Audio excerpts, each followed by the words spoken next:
Good evening student. কেমন আছো তোমরা সবাই? সবাই ভালো? আরে সিনিয়র ভাই, আসসালামু আলাইকুম। কেমন আছেন আপনি? আমি তো ভাবতেই পারি না যে আপনি এখানে আছেন। আমি ভাবছি আপনি লজ্জা পেয়ে রিটেক নিয়ে গ্রাজুয়েশন কমপ্লিট করে ভার্সিটি ছেড়ে দিচ্ছেন, কিন্তু আপনি তো যাবেন না, কারণ আপনি তো বেহায়া। না, বেহায়াটা কিন্তু একটা কোয়ালিটি। এটা হচ্ছে যে এটা হইতে মানে সাহস লাগে, বীরত্বের কাজ। আচ্ছা, তোমাদের সাথে পরিচয় করে দিই। তোমাদের সবার সিনিয়র, তোমাদের কি মনে হয় আমারও সিনিয়র হবে, আমি তো 6 বছর ধরে দেখতেছি তাকে। হ্যাঁ, আমার আগে কে কে দেখতে জানি না। তো তোমাদের সিনিয়র হচ্ছে আরমান ভাই। ওনার সাথে যারা ছিলেন তারা গ্রাজুয়েশন কমপ্লিট করে মাস্টার্স শেষ করে বিয়ে শাদী করে বাচ্চা কাচ্চা নিয়ে সেটেল। জুনিয়ররা তার সিনিয়র হয়ে যাচ্ছে, কিন্তু আমাদের ভাই কিন্তু আমাদেরকে ছেড়ে যাচ্ছে না। কেন? ভালোবাসা। সে যে আমাদের প্রতি ভালোবাসা দেখিয়েছে, আমরা কি পিছিয়ে থাকবো? আমরাও পিছিয়ে থাকবো না, আমরাও তার ভালোবাসার প্রতিদান দিব। কিভাবে দিব? আমি হেড অফ ডিপার্টমেন্টের সাথে কথা বলবো, আমরা নতুন একটা ডিপার্টমেন্টের ব্যবস্থা করবো। সেই ডিপার্টমেন্টের বিষয়বস্তু কি হবে? যে বিষয়ে আমাদের আরমান সাহেব পারদর্শী। এখন প্রশ্ন যে সে কিসের উপর পারদর্শী? সেটা হচ্ছে গ্যাঞ্জাম, মারামারি, বদমাশি। এইটার এই সাবজেক্টে যদি আমরা মানে একটা আয়োজন করতে পারি, তাহলে আমি নির্ঘাত যে সে পাস করবে।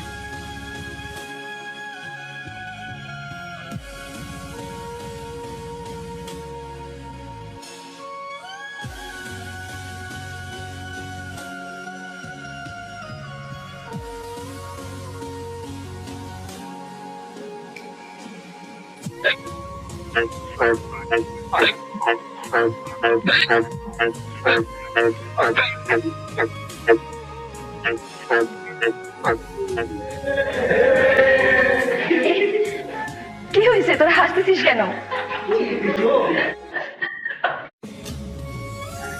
কিছু না, ফাজলামোর একটা লিমিট থাকে, ঠিক আছে?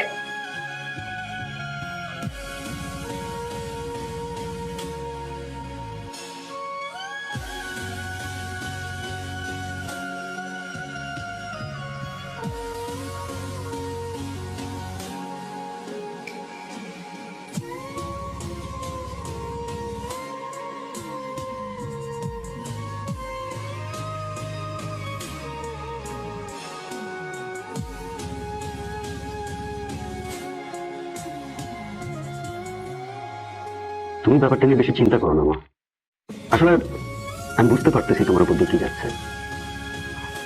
We are really very sorry for that. আসলে এমন একটা ব্যাপার ঘটে গেল, তুমি নির্ভয় বলতে পারো মা।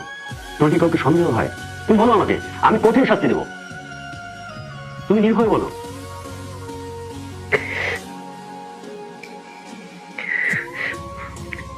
আরমান, তোমার ঘরে মা বোন নেই? চুপি, তুমি কি করে পারলে এরকম একটা কাজ করতে? স্যার, আপনি কোনো প্রুফ ছাড়া আমাকে চার্জ করতে পারেন না। রাখো তোমার প্রুফ। প্রুফ শেখাচ্ছ আমাকে? কাউন্টার একটা মেয়ে আনলে তো চাই তোমার সঙ্গে মিথ্যা কথা বলবে? স্যার, বলতে পারে মিথ্যা। আই ডোন্ট নো, আমি এতটুকু জানি আমি মিথ্যা বলছি না। একটা থাপ্পড় দিয়ে তোমার সব কটা দাঁত ফেলে দিতে ইচ্ছে করছে।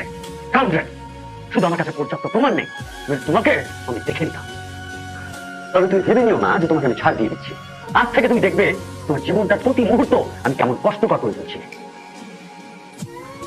You are suspended for next 1 month। দেখো,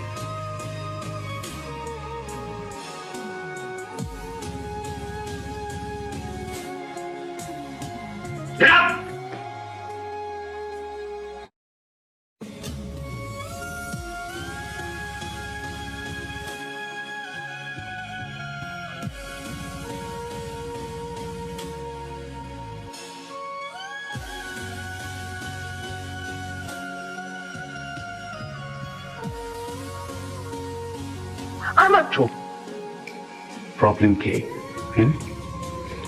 শুরু থেকে পিছনে গেছো আমার। আজকে যেটা করছো এটার জন্য কখনো মাফ করবো না। খুব সাবধানে থেকো, যে কোনো সময় উল্টা পাল্টা যে কোনো কিছু হয়ে যাবে।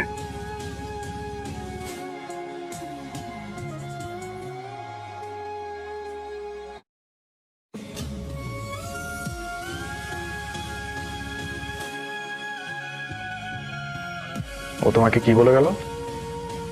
আমাকে থ্রেড দিয়ে গেছে, বসে উল্টাপাল্টা কিছু করবে।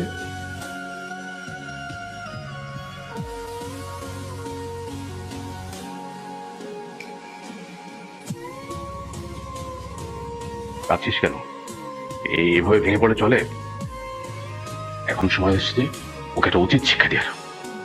আমার প্রবলেম সেটা না যে ওকে কি করতে হবে কি করতে হবে না। আমার অবাক লাগে একটা ছেলে এত নোংরা কিভাবে হইতে পারে, তারপর ওনাকে একটি স্টুডেন্ট। আমি কালই তো ইউনিভার্সিটিতে যাব, ওকে কোর্সে একটা চড় মারবো। তোমার যেতে হবে না, প্রিন্সিপাল বলছে প্রিন্সিপাল দেখবে।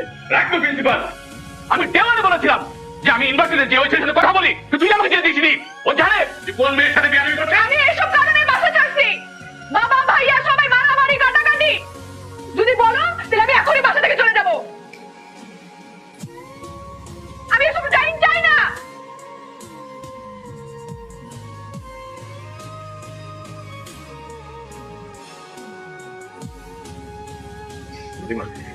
সরি সরি, জানিস না এমন এক ঘটনার জন্য আমি বাড়ি থেকে বেরিয়ে আসছিলাম, তোর বাবার সাথে আলাদা হয়ে আমি দূরে চলে আসি। আমার স্ত্রী মারা যায়, আমার কোনো সন্তান নেই। তুই তো আমার সন্তান, তুই আমার ভাইয়ের সন্তান না, তুই আমার সন্তান। তুই বল, কোন বাবা কি মেনে নিতে পারে তার সন্তান সম্পর্কে এমন ঘটনা? তুই বল। আমি সরি চোখু, আমরা আর মানে বিষয় নিয়ে কোনো কথাবার্তা না বলি। ও ভুল করছে, ও একটা শাস্তি পাবে। আমরা আর মানে বিষয়টা বাদ দিই। ঠিক আছে বা